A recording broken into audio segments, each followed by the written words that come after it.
Assalamualaikum warahmatullahi wabarakatuh. Selamat malam sahabat impias. Kembali lagi berjumpa dengan kami dalam episode Jelajah Jejak Ottoman 1453. Di malam yang cukup dingin ini, tanggal 11 Oktober 2021, tepatnya jam hari ini malamnya sekarang jam 19.21 waktu Istanbul. Cuaca malam hari cukup dingin ya, terlihat bagaimana kami mengenakan jaket ini. Dan dalam episode Jelajah Jejak Ottoman 1453 ini kita akan sedikit membahas tentang peran bangsa Turki dalam membangun peradaban Islam. Bersama kami Ustadz kita yang sangat luar biasa tentang peradaban Ottoman, peradaban Islam, khususnya tentang Ottoman ini. Teman-teman sekalian sudah tahu. Insyaallah kita bersama dengan Ustadz Rizky Maulana. Apa kabar Ustadz? Alhamdulillah Ustadz. Dinginkah hari ini? Lumayan dingin Ustadz. Alhamdulillah kita sudah cukup beberapa hari di sini. Dan hari ini dan malam ini kita berada di Sultan Ahmed Square. Di belakang kita itu adalah Masjid Hagia Sophia, dan di depan kita itu adalah Masjid Sultan Ahmed ya, yang dibangun oleh Sultan Ahmad atau yang terkenal dengan Blue Mosque. Kemudian di sebelah kiri ya, di sebelah kiri itu adalah Topkapı, Hamam. Kalau sebelah kiri ini adalah Hamam Harim Sultan, dan di sini juga ada Topkapı. Ini adalah tempat yang paling banyak dikunjungi oleh wisatawan mancanegara. Ya, ini adalah tempat favorit, tidak hanya jalan-jalan mengelilingi tempat sejarah, akan tapi juga buat koko, nongkrong, dan kemudian untuk foto Instagram. Ini sangat instagramable. Baik teman-teman sekalian, hari ini kita akan membahas tentang peran bangsa Turki dalam membangun peradaban Islam. Penjelasan akan disampaikan oleh Ustadz Rizky. Baik Ustadz Rizky, kita tahu bahwa Turki ini sebetulnya adalah bangsa yang tidak punya tanah tadinya. Mereka adalah bangsa nomaden yang berpindah-pindah ya, dan pada akhirnya kemudian inilah Turki, Istanbul, yang kemudian dibangun dengan sangat luar biasa ya. Yang paling kita sangat kenal adalah dinasti Ottoman itu. Baik, penjelasan selanjutnya sudah tidak sabar lagi kita akan dengarkan dari Ustadz Rizky.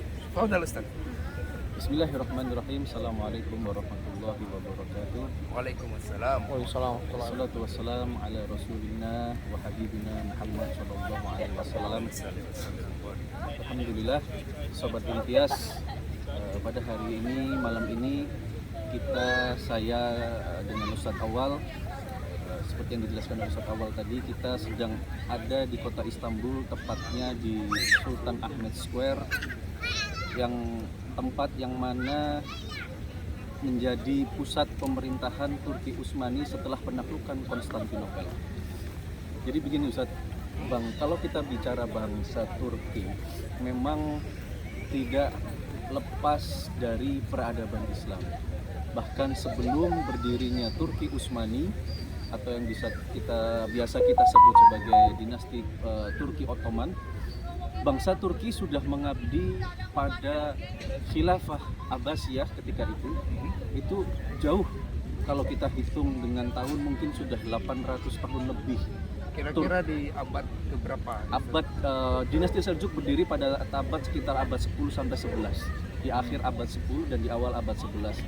Dinasti Seljuk ini tadinya didirikan oleh namanya pendirinya, bapaknya itu Seljuk bin Dukok. Seljuk bin Dukok ini termasuk anak keturunan dari Oghuz Khan.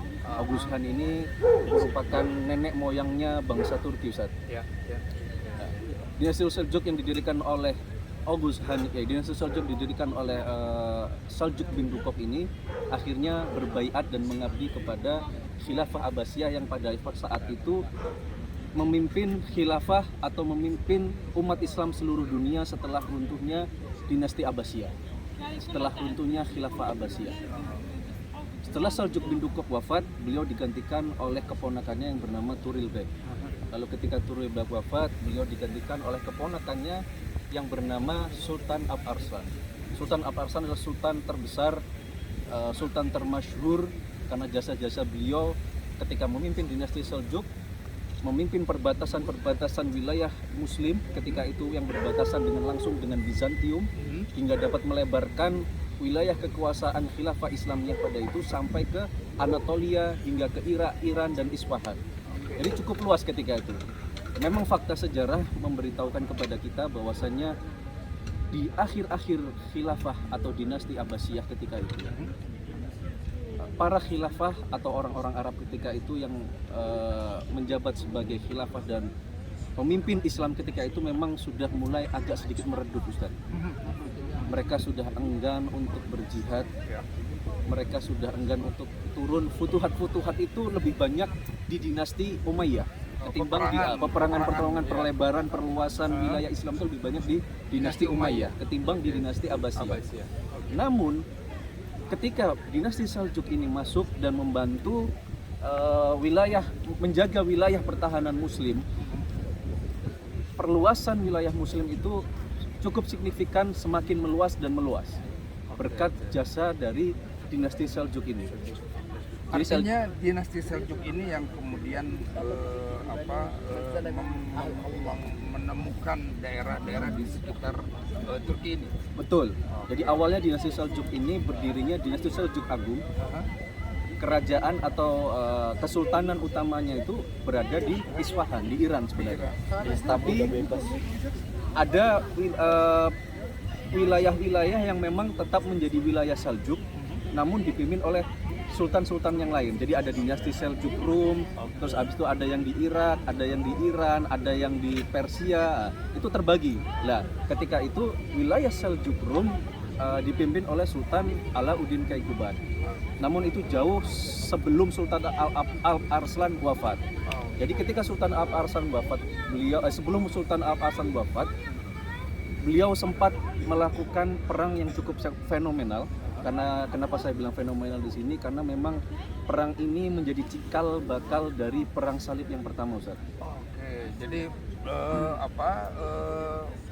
perang itu yang kemudian menjadikan bertemunya antara maksudnya pasukan Bizantium ya, dengan pasukan Muslim yang dipimpin oleh dinasti Seljuk ketika itu. Pada awalnya sebenarnya Sultan Alp Arslan ini beliau tidak ingin perang karena ketika itu Seljuk baru saja berdiri dan masih merintis pemerintahan mereka. Untuk sentral kota Seljuk itu sendiri di daerah tadinya di Isfahan sebelum adanya Seljuk Rum. Nah, ketika di Isfahan ini beliau mendapat tantangan dari Kaisar Bizantium ketika itu yang bernama Romanus Bioget keempat.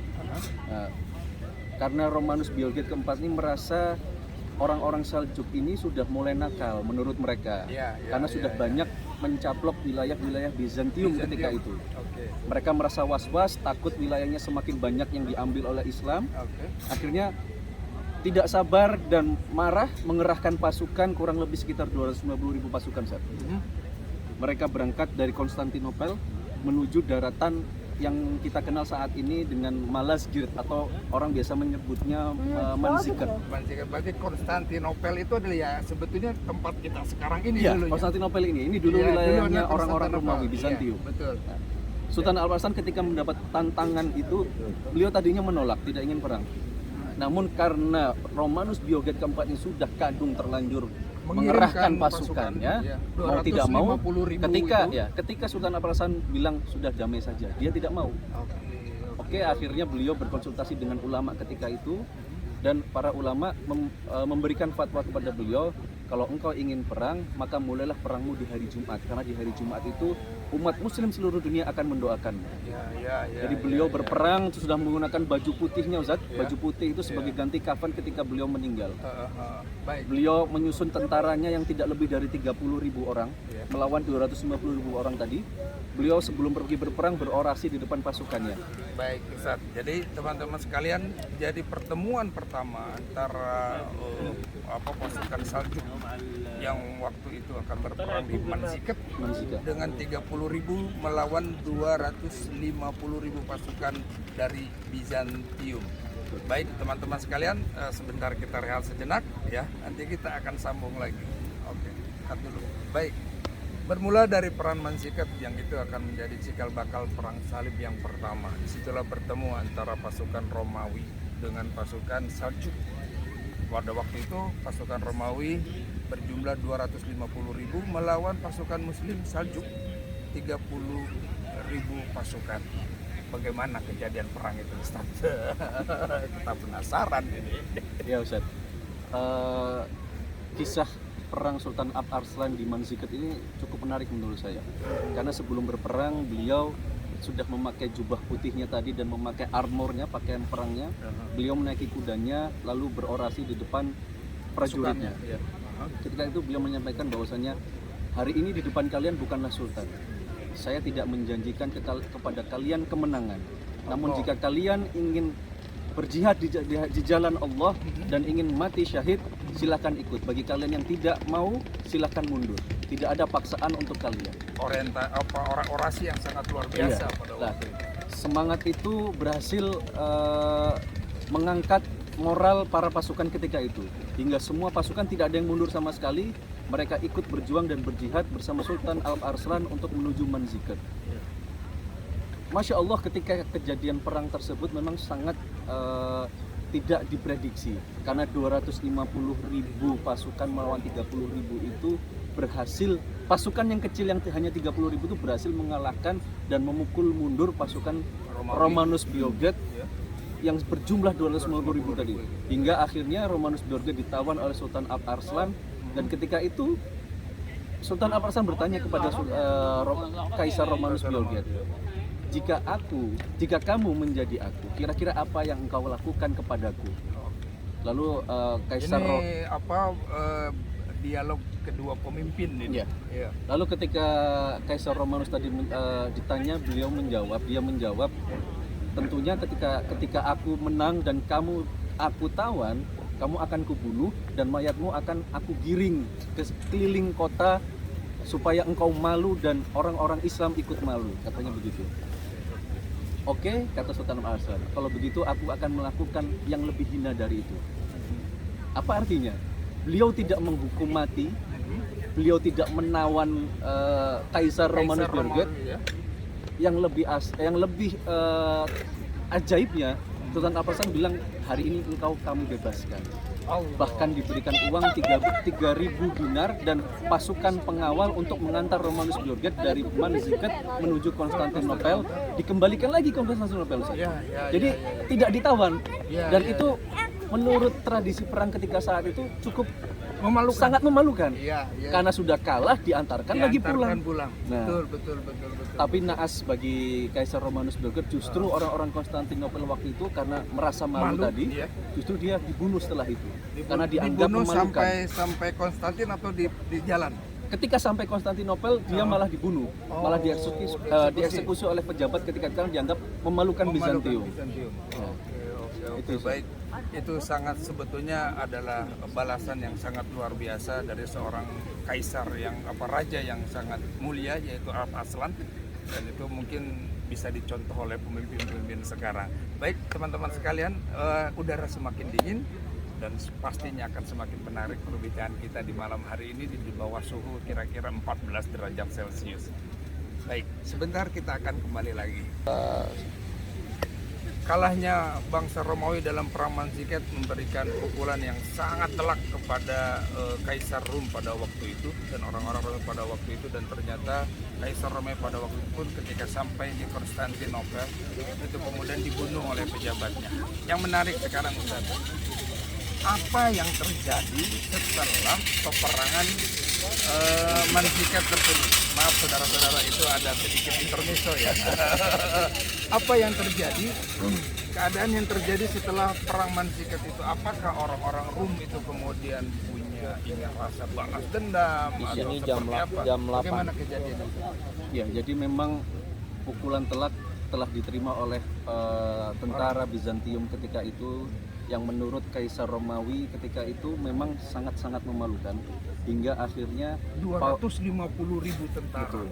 Hingga akhirnya Paus Paulus yang berada di Roma ketika itu, mereka menghimpun massa dan menyebarkan isu-isu hoax yang menjelekkan umat Islam ketika itu. Umat Islam dianggap sebagai umat yang pembantai, pembunuh, sadis dan lain-lain. Dan hasil dari itu semua membangkitkan kebencian mereka orang-orang Kristen Eropa ketika itu terhadap Islam. Akhirnya Romawi berhasil mengumpulkan koalisi ketika itu, koalisi tentara salib dari beberapa kerajaan-kerajaan Kristen yang ada di Eropa untuk melakukan perang salib yang pertama. Ya, perang salib yang pertama ini sebenarnya dimulai dari tahun 1095 Ustaz. 1095 itu mulai jalan dari Romawi ke sini. Jadi perjalanan itu ditempuh kurang lebih sekitar 2,5 tahun lah. Dari Romawi ke Konstantinopel lalu menuju ke Palestina. Nah, ini catatan yang penting bahwasanya 2 tahun sebelum Yerusalem hancur. Jadi kalau kita lihat timelinenya itu tadi setelah Manzikert, orang-orang Kristen Eropa mengumpulkan massa dan mengumpulkan koalisi dan menyebarkan hoax. Mereka berhasil mengumpulkan koalisi lalu berangkat dari sana. Nah, ketika perjalanan 2,5 tahun dari Italia, dari Romawi tadi menuju ke Konstantin, tujuan utamanya sebenarnya ke Palestina. Tapi di sini ada hal unik yang perlu diketahui oleh teman-teman sekalian, bahwasanya tujuan tentara Romawi yang ada di Italia ketika itu bukan hanya menghabisi umat Islam, tapi sekali jalan untuk mampir ke Konstantinopel untuk menghancurkan Konstantinopel. Karena akidah Kristen di Romawi dan akidah Kristen Ortodoks yang berada di Konstantinopel ketika itu yang banyak dihuni oleh orang-orang Bizantium Yunani itu berbeda, Ustaz.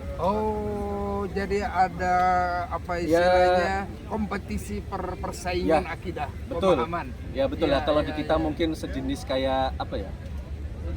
Ya seperti beberapa inilah yang terjadi. Aliran seperti itulah. Jadi ada perbedaan itu yang membuat tentara Romawi Barat ketika itu yang ada di Italia ingin sekalian menjarah dan menghabisi tentara Kristen yang ada di Bizantium. Menghilangkan teologi Kristen Yunani. Betul. Jadi itu. Nah, 2 tahun sebelum itu Imam Ghazali rahimahullah, beliau sempat setelah pulang haji, beliau keliling ke kota-kota besar umat muslim ketika saat itu, termasuk ke Kairo, Mekah, Madinah, Palestina, ke semua yang intinya. Isi pidato beliau dan orasi beliau ketika itu, beliau mengingatkan umat muslim. Beliau punya firasat bahwasannya tidak lama lagi umat muslim tidak akan bisa sholat lagi di Yerusalem, di Masjidil Aqsa. Namun jawaban cukup diplomatis? Bukan, jawaban cukup tegas, tidak mengenakan dari umat muslim ketika itu. Bahkan beliau dicap, kamu gila. Mana mungkin kita tidak bisa sholat di Baitul Maqdis, sedangkan khilafah Islam ketika itu masih besar. Memang benar, khilafah Abbasiyah dengan istana Baghdadnya itu masih berdiri kokoh. Namun yang perlu diketahui di sini bahwa umat ketika itu sudah keropos, dari imannya keropos, mereka sudah mulai menjauh dari syariat Islam, bahkan diajak jihad juga males. Karakternya sudah menjauh dari Al-Quran. Ketika itu mereka tidak percaya, Ustaz. Sampai akhirnya Imam Al-Ghazali kembali lagi ke Isfahan karena beliau posisinya waktu itu menjabat sebagai kepala di Madrasah Nizamiyah di Iran. Punyanya Nizamul Mulk. Nah, setelah itu 2,5 tahun setelah beliau berpidato tadi, sampailah tentara Romawi ke Konstantinopel, menghancurkan Konstantinopel, lalu lanjut perjalanan ke Palestina hingga perang as-salib pertama terjadi dan umat muslim kalah dan Yerusalem Baitul Maqdis berhasil direbut oleh tentara salib. Oke, jadi disitulah terjadi perang salib pertama. Padahal sebelumnya Aqsa itu dikuasai oleh umat Islam. Yang mungkin pada waktu itu zamannya dari mulai Umar bin Khattab. Jadi setelah zaman ketika Palestina dikuasai Umar bin Khattab, kemudian jatuh di perang salib itu pada masa khilafah Abbasiyah. Betul. Oke, selanjutnya setelah kemudian mereka berhasil untuk menguasai Aqsa. Bagaimana dengan Saljuk yang pada waktu itu dia yang telah sebentar, Ustaz. Sebelum kita melanjut ke sana, jadi saya lanjutkan lagi. Setelah Yerusalem Baitul Maqdis tadi direbut oleh tentara salib, Ya. 2 tahun setelah itu Imam Ghazali keliling lagi Ustaz, Ya, ke kota-kota tadi. Ya. Namun kali ini isinya berbeda. Kalau yang tadi awalnya beliau menyampaikan keluh kesahnya bahwasanya beliau punya firasat tidak bisa sholat. Nah, ketika itu orasi beliau, pidato beliau ketika di kota-kota besar tadi, beliau menyampaikan bahwasanya mengajak kepada umat muslim, ayo kita bangkit. Ya. Ayo kita berjihad, kita rebut lagi Yerusalem, kita rebut lagi Baitul Maqdis. Ya. Ya. Ya. Ya. Namun jawaban yang sangat tidak enak lagi beliau dapatkan. Ya. Ya. Ketika itu umat muslim masih dalam posisi dan kondisi terpuruk. Mereka malah bilang, gimana kita bisa merebut Yerusalem? Gimana kita Pesimis, bisa ya. merebut Ya. Baitul Maqdis? Mereka sangat pesimis. Ya. Ya. Sedangkan ketika itu, apakah kamu lupa orang-orang tentara salib ketika itu membantai kita di sana? Sebenarnya yang dibantai ketika itu bukan hanya umat muslim, Ustaz. Yang ada di Yerusalem ketika itu, di Baitul Maqdis, di bawah pemerintahan Islam ketika itu ada orang Yahudi, ada orang Kristen Ortodoks juga ada di sana. Ya. Ya. Bahkan pendeta Kristen Ortodoks itu pun mereka pernah menyampaikan keluh kesahnya ketika masih dalam kepemimpinan Islam, menyampaikan keluh kesahnya kepada khalifah. Mereka bilang apa? Kami lebih suka dipimpin oleh Torbus Merah. Torbus Merah itu maksudnya Islam, ketimbang dipimpin oleh Kristen Romawi. Ya. Ya. Karena ketika Yerusalem Baitul Maqdis ini dikuasai oleh Islam, mereka bebas beribadah. Betul. Betul. Tapi ketika Yerusalem Baitul Maqdis ini dikuasai oleh Kristen Romawi, mereka dilarang beribadah karena mereka dipaksa untuk mengikuti ajaran Romawi Barat, Kristen Romawi Barat. Ya. Itu Zak. Jadi ketika itu saking putus asanya Imam Ghazali karena beliau sudah keliling menyampaikan ini itu tidak digubris, bahkan dianggap gila lagi. Seperti Akhirnya pepesan kosong. betul. Ya. Akhirnya beliau memilih untuk mengundurkan diri dari dunia perpolitikan. Beliau memilih untuk mengundurkan diri dari Madrasah Nizamiyah tadi. Aha. Beliau pulang ke kampung halamannya di Tuts. Akhirnya menulis sebuah kitab yang mungkin teman-teman sekalian banyak yang sudah mengetahui. Kitab beliau yang beliau tulis karena keresahan, kegundahan hati beliau adalah kitab Ihya Ulumuddin. Kitab ini kalau kita baca memang isinya banyak mengenai tazkiyatun nafas. Bagaimana kitab seperti tasawuf juga. Jadi bagaimana membangun hati supaya kembali lagi, menata hati supaya kembali lagi kepada syariat Allah. Jadi itu karena beliau menurut beliau umat ini sedang sakit. Tujuannya untuk istilahnya membangkitkan kembali giro Islam. Giro, betul. Diawali dengan tazkiyatun nafs, Betul. kemudian akan terbangun kembali giro perjuangan jihad Betul. dalam jiwa umat muslim pada waktu itu, dan kemudian agar apa? Yerusalem atau Masjidil Aqsa, ya Baitul Maqdis itu kembali di dalam kekuasaan umat Islam. Baik teman-teman sekalian, jeda sebentar kita akan